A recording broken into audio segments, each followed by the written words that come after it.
सीमांतरे महाबल बाघर आतंक जहाकु नहीं उभय ओडिशा और आंध्र वन विभागर नीत हजि जाइछि। ओडिशा सीमा अंचल रे प्राय 500 मीटर भीतर को एक महाबल बाघ पशि आसिछि। बाघटी कपलोड़ा पंचायतर सीमांत झांकरी कारिली गाँव जड़े व्यक्तिंकर बलद को मारी फेरार हो जाइछि।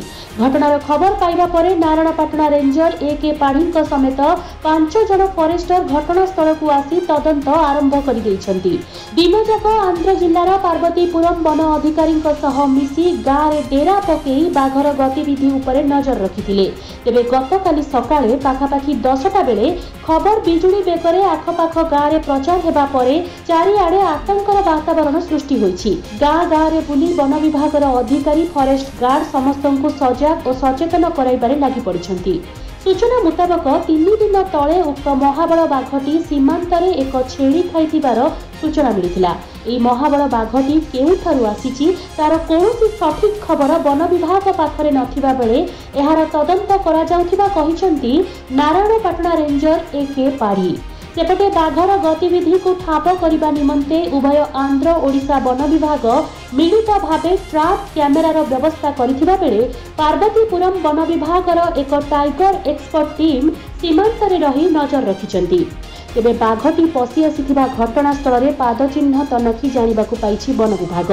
सेपटे बाघ ठाब न हेबा जाए कहार जेमिति कोनोसी क्षति न हुए सेथिपाई गाँ लोकंकर सहयोग लोडिछन्ति वन विभागर कर्तृपक्ष। तरफ आम रेंज अफिसर निर्देश क्रमे समान से ग्राम गुड़िक जो बाघ आसबार सन्देह करा डेरा पकईचु। राति तमाम काली पेट्रोलिंग जारी रही बाघ को बाघर पदचिन्ह को अनुसंधान करा लोक मानक सबू पोस्टर माध्यम प्रचार माध्यम सचेतन करा किंतु एपर्यंत आम बाघर पदचिन्ह ठाब कर पारनु किंतु गोटे बलद मारी देथिबा आम देखा पाई स्वतंत्र आंध्र आसिकी जो बाघ विशेषज्ञ आसी सी भी अनुधान करुँच सहित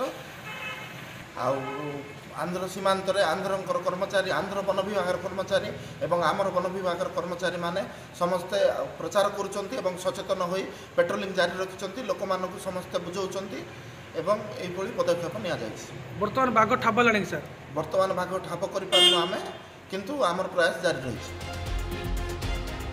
लक्ष्मीपुर रंजन कुमार बिड़िका रिपोर्ट संभव टीवी ओडिया।